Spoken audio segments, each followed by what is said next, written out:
Good morning class 5, welcome back. तो इसमें मुझे नहीं लगता मुझे कोई इंट्रोडक्शन देने की ज़रूरत है। पिक्चर से ही आपको समझ में आ गया होगा कि आज हमारा टॉपिक क्या है। तो आज हम बात करने जा रहे हैं कलाम साहब के बारे में। भारत रत्न अब्दुल कलाम साहब के बारे में आज हम बात करने जा रहे हैं। लेकिन स्टार्ट करने से पहले उनके कुछ एक कोट मैं आपको पढ़कर सुनाना चाह रही हूँ, जो शायद आपको बहुत इंस्पायर करेगा, जो कि बहुत ज़रूरी है आपको जानना। और यही कोट आपको अगर आपने इसको सीरियसली लिया तो ये आपको अपनी ज़िंदगी में ज़रूर आगे बढ़ाएगा। तो चलते हैं उनके दिए हुए एक कोट की तरफ कि वो क्या कहते हैं। तब तक लड़ना मत छोड़ो, फिर से दोहराऊंगी, तब तक लड़ना मत छोड़ो जब तक अपनी तय की हुई जगह तक न पहुंच जाओ। तब तक लड़ना मत छोड़ो जब तक अपनी तय की हुई जगह न पहुंच जाओ। ज़िंदगी में एक लक्ष्य बनाओ, ज़िंदगी में एक लक्ष्य बनाओ, लगातार ज्ञान प्राप्त करो।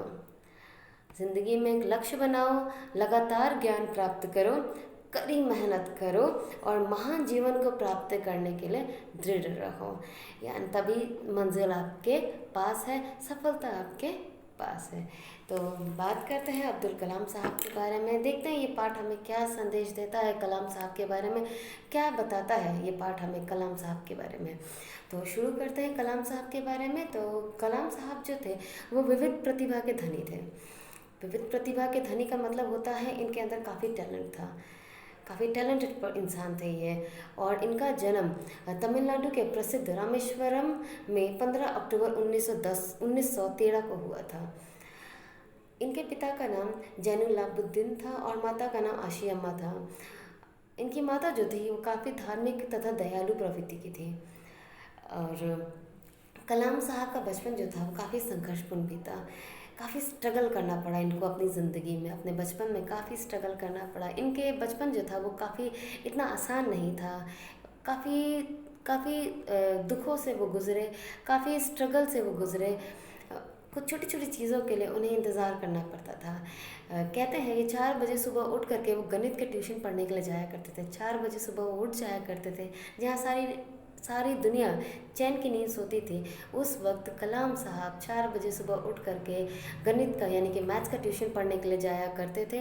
वहाँ से वो सीधा रेलवे स्टेशन पहुँचते, वहाँ से अखबार उठाते और घर घर में अखबार को बांटा करते थे। वहाँ से वो अपने घर आते, तैयार होते और सीधा विद्यालय यानी कि स्कूल के लिए निकल जाया करते थे। और वो स्कूल में वो सही समय पर पहुँचा करते थे। कलाम साहब के जो टीचर्स थे, जो अध्यापक थे, वो कलाम साहब से बहुत खुश रहा करते थे। कलाम साहब भी अपने अध्यापक की काफ़ी इज्जत किया करते थे।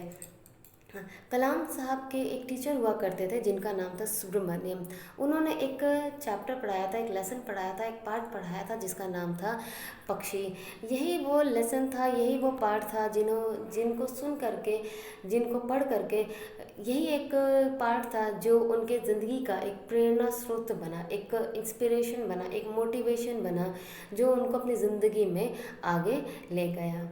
कलाम साहब के बारे में अगर बात करते हैं तो कलाम साहब अपने पिता के साथ नमाज़ पढ़ा करते थे, नाव खेने का काम किया करते थे।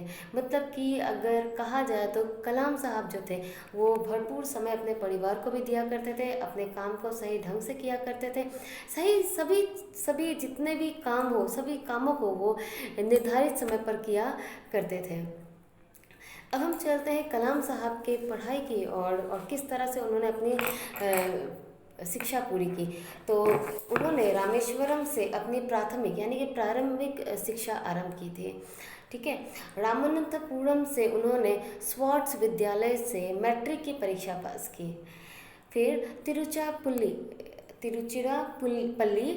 1950 को सेंट जोसेफ कॉलेज में उन्होंने दाखिला लिया।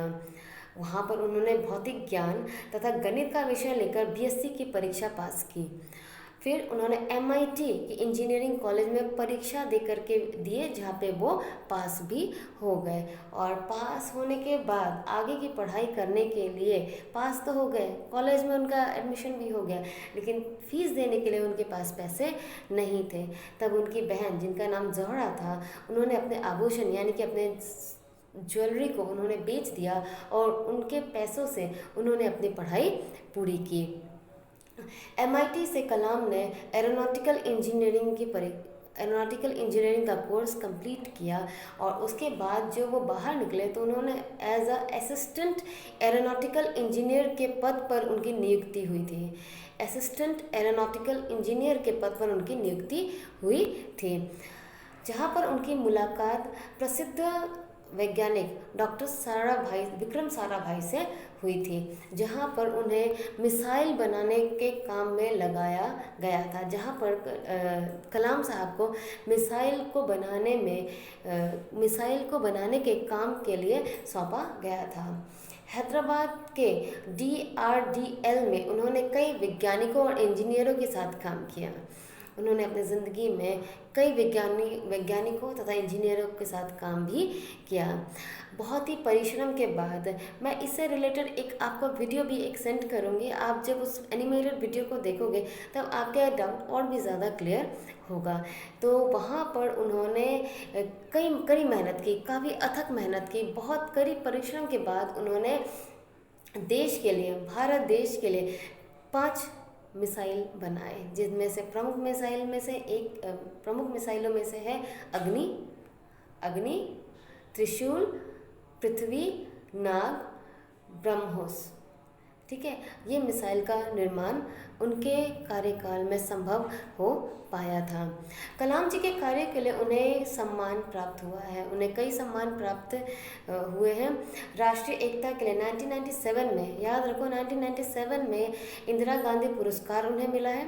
1997 में इन्हें इंदिरा गांधी पुरस्कार से सम्मानित किया गया। 1997 में ही भारत सरकार ने उन्हें भारत रत्न से भी सम्मानित किया।